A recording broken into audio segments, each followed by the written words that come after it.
Assalamualaikum warahmatullahi wabarakatuh. Perkenalkan, kami dari Marlis di sini akan mempresentasikan laporan kami final project e-commerce dengan dosen pembimbing Ferian Fauzi Abdullah Eskom Mkom. Nah, di sini anggota kami terdiri dari pertama saya sendiri Alfonso Jamal, kemudian ada Khairul Fikri, Muhammad Alfats, Agustina Septovani, Maulida Lutfi Hanifah, Ibatul Haki, kemudian ada saya lagi Alfonso Jamal, kemudian ada Zeki Revani. Bentar. Bentar. Ngecek. Oh, oke. Lanjut, lanjut. Oke, scroll ke bawah. Eh, di sini saya akan menjelaskan tentang profil singkat terkait bisnis kami. Di sini Marlis adalah platform kolaboratif yang digerakkan oleh kumpulan mahasiswa bernama Margo kami. Tujuan utamanya mempermudah anggota komunitas untuk memasarkan berbagai produk yang mereka buat atau jual. Sistemnya sederhana. Setiap mahasiswa yang tergabung dapat menitipkan produk dan Marlis kami mengelola branding, katalog, serta penjualan dalam satu identitas bersama. Nah, kemudian masuk uh, ke ke atas dulu. Total pendapatan semester ini yang akan dibazakan oleh teman saya, Khairul Fikri, dipersilakan. Oke, terima kasih Saudara Alvan Sobron, dan di sini saya akan menjelaskan tentang, ya bisa kita sebut ini sebagai statement analisis keuangan ya, yang dimana pada eh, tempat penjualan kami, Marlis ini menjual 3 barang, yang dimana 3 barang itu ada back charm, keychain custom, yang dimana kalian bisa custom foto itu dengan foto kalian sendiri, dan akrilik kosongan, yang dimana 3 barang ini kita memiliki uh, harga modal untuk membuat barang tersebut. Di Backcharm sendiri di sini kita memerlukan modal Rp5.000, dan di Keychain Custom kita hanya menggunakan modal Rp3.000, dan untuk akrilik kosongan 500 perak saja. Dan dengan harga jual dari 3 item tersebut, Backcharm memiliki harga jual Rp17.900, dan di Keychain Custom ada di harga Rp15.800, dan pada akrilik kosongan dengan harga Rp5.000. Dan hasil penjualan dari tiap item dari awal semester hingga akhir semester ini terdapat pada Backcharm sendiri terjual 21 item, dan untuk Keychain sendiri ada 14 item, dan akrilik kosongan terjual 35 item. Nah, untuk itemnya, dan di sini saya akan menjelaskan tentang total pendapatan dari semester awal, dari awal semester hingga akhir semester. Ya, di mana total pendapatan kami yaitu terdapat Rp754.500 dengan total penghasilan Rp700.046.500, dan dengan total modal bahan baku di sini kami totalnya Rp164.500, dan dengan adanya total biaya iklan yang kami pakai yaitu Rp16.650, dan total keuntungan bersih Rp465.350. Oke, dan di scroll bawah Mas. Dan di situ ada bukti transaksi hasil penjualan kami. Balik. Nah, sampai di situ aja. Dan mungkin untuk step berikutnya tentang produk akan dijelaskan oleh Muhammad Alfat. Monggo. Baik, terima kasih. Saya akan melanjutkan bahasan ke poin B, yaitu mengenai analisis kinerja produk Marlis selama 1 semester ini. Untuk produk tertinggi, pertama, mari kita lihat produk dengan performa terbaik atau best seller berdasarkan data. Produk dengan penjualan tertinggi adalah akrilik kosongan. Total yang berhasil terjual adalah sebanyak 35 pieces. Harganya sangat terjangkau, yaitu 5.000 per pieces. Produk ini menjadi favorit karena harganya yang paling rendah dibandingkan produk lain, sehingga sangat mudah dijangkau dan sesuai dengan keinginan pasar target kami yang mencari barang ekonomis. Oke, untuk kedua, produk terendah untuk produk dengan penjualan terendah adalah Keichin Custom. Produk ini hanya terjual sebanyak 14 pieces. Harga satuannya adalah 15.800. Penjualan produk ini kurang maksimal karena harganya yang relatif lebih tinggi. Data menunjukkan bahwa konsumen kami jauh lebih sensitif terhadap harga dan cenderung memilih opsi produk yang lebih murah. Kesimpulan yang kami dapat, jadi bisa disimpulkan bahwa faktor harga menjadi penentu utama dalam keputusan pembelian konsumen di toko kami semester ini. Sekian dari analisis saya, selanjutnya dijelaskan oleh rekan saya. Selanjutnya ada analisis pola tren pembelian. Pola pembelian di toko kami itu konsumen lebih tertarik melakukan pembelian secara masif pada produk akrilik kosongan daripada kitchen custom yang telah kami sediakan.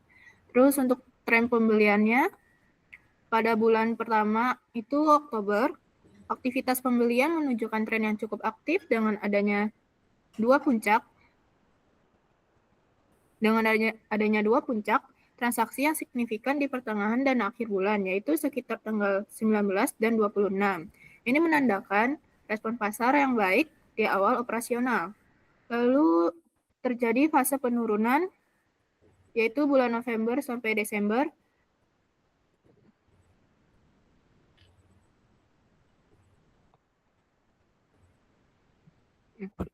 Pada memasuki bulan November dan Desember, terjadi tren penurunan frekuensi pembelian. Grafik menunjukkan aktivitas yang sangat minim di sebagian besar hari. Nah, transaksi hanya terjadi pada tanggal-tanggal tertentu saja. Terus fase peningkatan terjadi pada bulan Januari. Next. Tren positif kembali muncul pada bulan Januari 2026. Grafik menunjukkan peningkatan intensitas transaksi yang lebih sering dibandingkan 2 bulan sebelumnya. Terlihat dari adanya gelombang pembelian yang konsisten terjadi secara berkala, yaitu sekitar tanggal 8, 15, sampai 20 Januari. Nah, kesimpulannya itu secara keseluruhan, tren pembelian mengalami penurunan di pertengahan semester, namun berhasil mencatatkan tren peningkatan kembali menjelang akhir semester. Pola ini menunjukkan bahwa strategi evaluasi atau promosi yang kami lakukan di akhir periode mulai membuahkan hasil dan menarik minat pelanggan kembali. Kemudian tentang faktor-faktornya akan dijelaskan oleh Maulida. Oke, terima kasih. Saya akan menjelaskan tentang faktor pemicu tren. Faktor pemicu trennya ada dari internal dan juga eksternal. Yang pertama adalah dampak iklan berbayar atau paid ads. Penurunan tren signifikan pada bulan November dan Desember berkolerasi dengan aktivitas iklan yang ada di Shopee.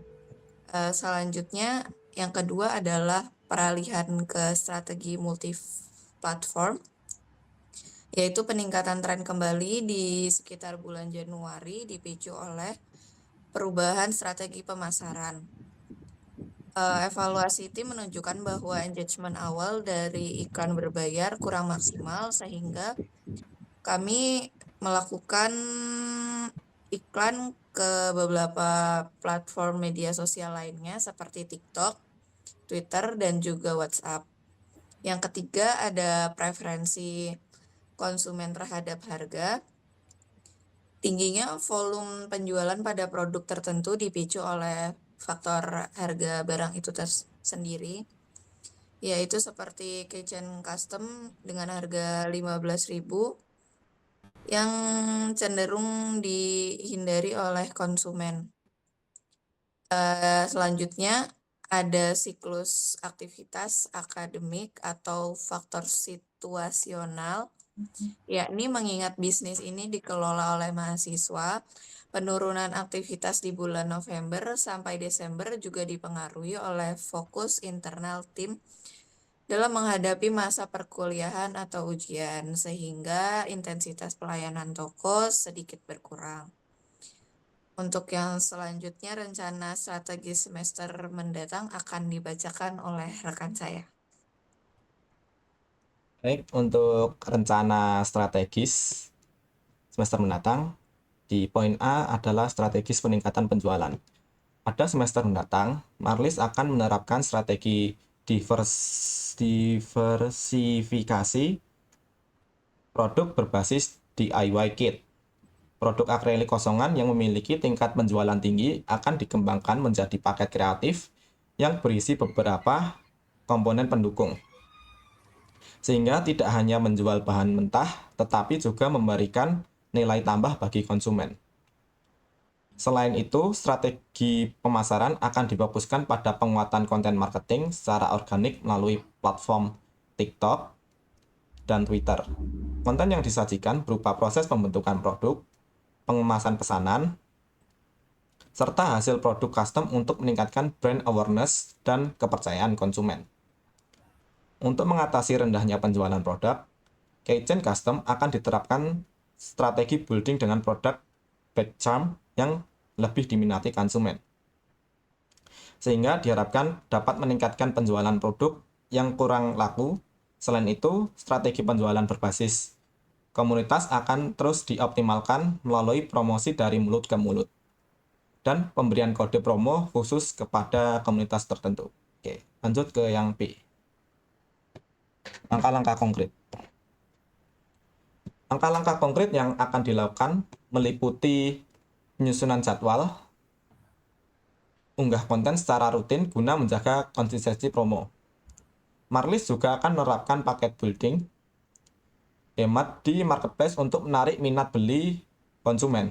Inovasi produk berupa peluncuran DIY kit akrilik akan dilakukan sebagai respon terhadap tingginya permintaan produk akrilik kosongan.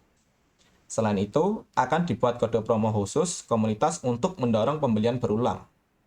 Optimalisasi visual toko dan deskripsi produk juga akan dilakukan agar tampilan produk lebih menarik serta mudah ditemukan oleh calon pembeli.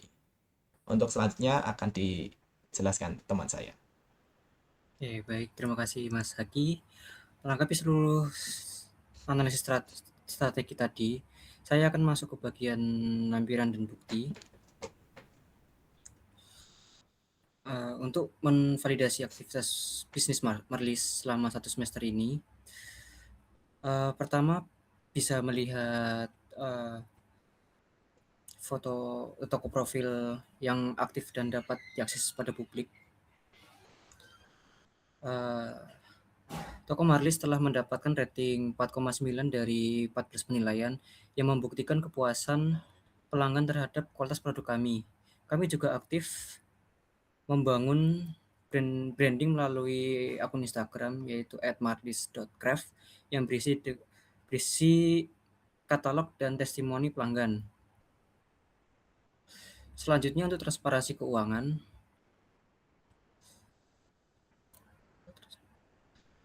Berikut adalah tangkapan layar resmi dari dashboard Shopee Seller Center. Terlihat di sini rincian total yang dilepas oleh Shopee ke saldo kami adalah sebesar Rp746.982. Data ini sinkron dengan laporan penjualan yang telah dijelaskan rekan saya di awal tadi.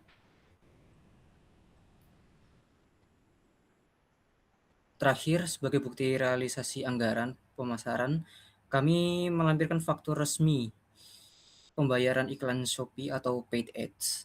Transaksi ini tercatat pada 31 Oktober 2025 dengan nominal Rp16.650. Bukti ini menunjukkan bahwa kami telah melakukan upaya promosi berbayar sesuai rencana awal sebelum akhirnya kami memutuskan beralih ke strategi organik. Demikian laporan evaluasi bisnis e-commerce Marlis untuk semester ini. Berdasarkan data dan analisis yang kami paparkan, kami optimis strategi baru di semester depan akan membawa peningkatan penjualan yang lebih signifikan. Mungkin cukup presentasi dari kelompok Marlis ini. Terima kasih atas perhatiannya. Assalamualaikum warahmatullahi wabarakatuh. Waalaikumsalam warahmatullahi wabarakatuh.